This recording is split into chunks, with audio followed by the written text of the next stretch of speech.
మీ business ఏదైనా మీ ఊర్లో promotion చేయాలంటే అది సుమన్ టీవీతోనే సాధ్యం. ఇప్పుడే సంప్రదించండి. ఇక్కడ ఉన్న కొప్పులీశ్వరుని కూడా అడుగుతున్నా.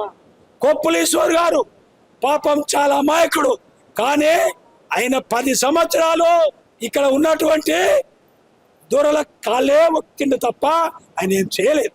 ఎందుకంటే మిత్రులారా, కేసీఆర్ దొర ఏమన్నాడు, దేశం యొక్క రాజ్యాంగాన్ని చీల్చి చేంజ్ చేయాలి, కొత్త రాజ్యాంగం రాసుకోవాలని చెప్పిండు.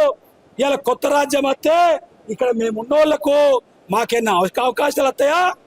ఎవరికి వస్తాయా? ఎస్సీలల్లా ఎవరైతే బానిస ఉంటారో, ఎవరైతే కాళ్ళు పట్టుకుంటారో, ఎవరైతే అతనికి చెంచలుగా పనిచేస్తారో వాళ్ళకి వస్తాయని ఈ యొక్క రాజ్యాంగం కోసం, దేశ ప్రజల కోసం నేను నా యొక్క సామాజిక వర్గాల్లో పుట్టినటువంటి మాల సమాజ వర్గం, మాదిగ సామాజిక వర్గం, అటు మందకృష్ణ, ఇటు నేను, ఇటు చెన్నయ్య గారు అందరం కలిసి 33 జిల్లాలలో మేము ప్రయాణం చేసి ప్రజలను సమీకరించి బోధించి రాజ్యాంగం కొట్లాడినాం. అంతే.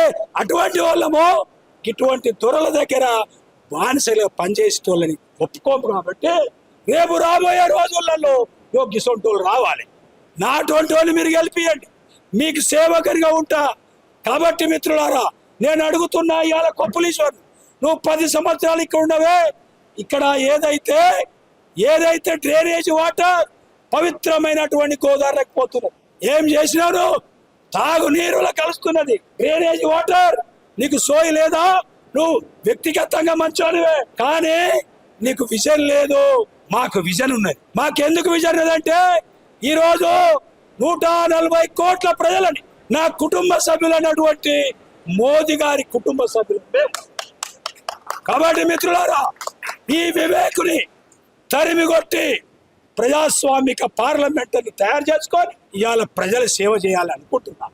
కాబట్టి ఇది మోదీతోనే సాధ్యం, ఇది భారతీయ జనతా పార్టీతోనే సాధ్యం. కాబట్టి మీరందరూ కలిసి ఈరోజు మమ్మల్ని ఆశీర్వదించి ప్రజల మధ్యని పంపిస్తున్నారు. కాబట్టి మీ అందరినీ ఒక యూనిట్గా ఉండండి. రాబోయే ఎన్నికల్లో ఈ యొక్క రాజకీయ దోపిడిదారైనటువంటి వివేక్ వెంకటస్వామిని తరిమి కొట్టాలని పిలిపిస్తున్నాను.